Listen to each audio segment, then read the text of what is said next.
All right, let's get straight to it. The year is 2026, and what you're about to hear, it isn't just a prediction. Think of it as a warning. This is the threat landscape as it stands right now and where it's headed. You're going to want to pay close attention. So let's start with our first chapter, emergence. The fundamental nature of the conflict, it's completely shifted. We're past the point of human versus machine. The battlefield is now autonomous.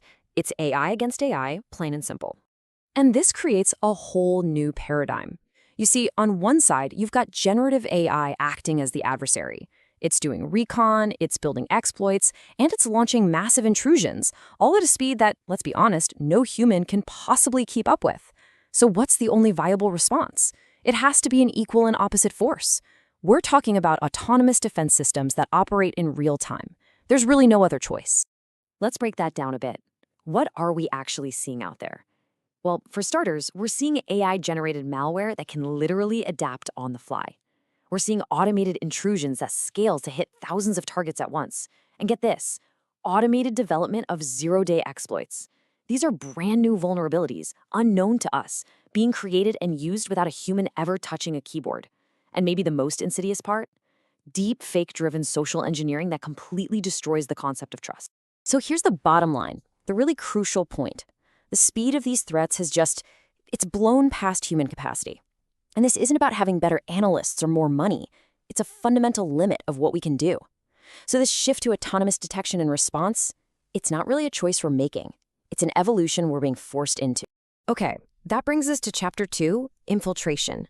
The big shift here is that the threat isn't just knocking at the front door anymore. It's already inside. We're dealing with the enemy within. And the main way this is happening is through something we call shadow AI. You have employees who are just trying to be more efficient, so they start using these generative AI tools that haven't been approved or vetted by anyone. And every single time they do that, they're unknowingly opening up a brand new, unmonitored backdoor right inside our most secure networks.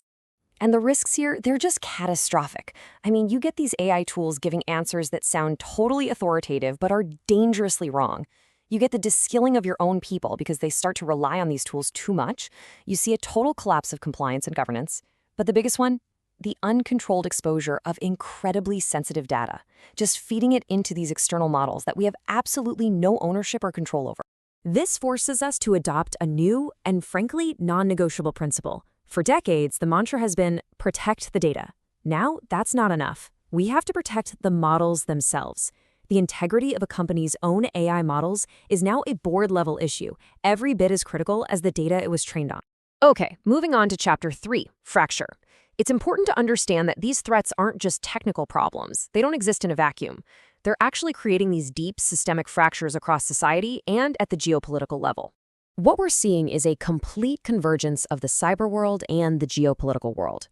Conflicts between nations, they're now being fought on digital battlefields. Every single development in global politics has a direct, almost immediate effect on the cyber threat landscape. The lines between these two worlds, they've basically disappeared. And this whole situation is just made worse by our own disorganization. I mean, think about it. We have a patchwork of 50 different state-level AI regulations. It's chaos. And this isn't just some headache for the legal department. This lack of a unified standard is a massive strategic vulnerability, and you can bet our adversaries are taking full advantage of it. So the consequences of this fracture are very, very real. The next big target isn't just a company. It's our critical infrastructure. We're talking power grids, water supplies, manufacturing. This isn't some far-off sci-fi scenario. This is a wake-up call, and it's happening right now. And just look at the financial cost. It is absolutely staggering. Back in 2015, the global cost of cybercrime was around $3 trillion. By 2025, that number had exploded to $10.5 trillion. That's the economic reality we're dealing with heading into 2026. This isn't just a security problem, it's a full-blown global economic crisis. All right, let's talk about the future, which is closer than you think. Chapter 4, the quantum shadow. There's a new class of threat on the horizon that's going to make all of our current encryption basically useless. And the scary part is, the danger is already here. The strategy is known as harvest now, decrypt later. Here's how it works. Adversaries are intercepting and hoarding our most sensitive encrypted data right now. They can't break it today, but they don't have to. They're just sitting on it, waiting for the day a quantum computer comes online that's powerful enough to shatter all of our current encryption standards. So for any secret that needs to stay secret for a long time, well, the clock has already run out. So moving to post-quantum cryptography isn't some academic exercise anymore. The deadlines are real, and they are here. The migration starts now. By 2030, the old-school public key crypto we use is set to be deprecated. And by 2035, it will be completely disallowed in national security systems. We are absolutely in a race against time. Which brings us to the final piece of this briefing, the unseen war. You see, as the threats have gotten more advanced, so have our defenses. We're now fighting these invisible battles using completely new ways of thinking. One of the key strategies here is something called federated learning. Now, instead of pulling all our data into one central place to train an AI, which, just creates a huge, juicy target, we decentralize the whole process. The AI models get trained locally, right on the devices themselves. Only the abstract updates to the model get sent back to a central server, not the sensitive raw data. The process itself is actually pretty elegant. Here's how it works. First, a global model gets sent out to all the local devices. Then, each device trains that model using its own local data, and that data never, ever leaves the device. After that, only the encrypted updates from the model are sent back. Finally, the central server pulls all those updates together to improve the main global model. It's a way to build collective intelligence without creating one massive point of failure or giving up privacy. And what this does is it completely flips the old idea that you have to trade security for performance. It turns out, as this quote says, protecting data actually leads to better intelligence, not less.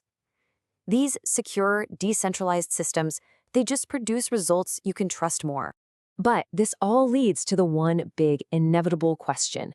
We have AI attackers. We have AI defenders. So what's the end game here? What happens when our own defenses become fully autonomous, operating completely beyond our control?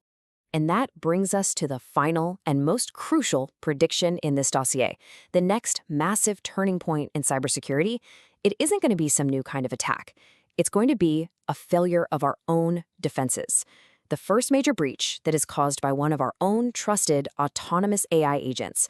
That event will reshape everything. It will force us to completely rethink the relationship between humans and autonomous systems. That is the next frontier. Cybersecurity in 2026 will not reward reaction, it will reward anticipation. Subscribe to Red Threat Cybersecurity and ring the bell to receive future threat briefings. Stay informed, stay secure.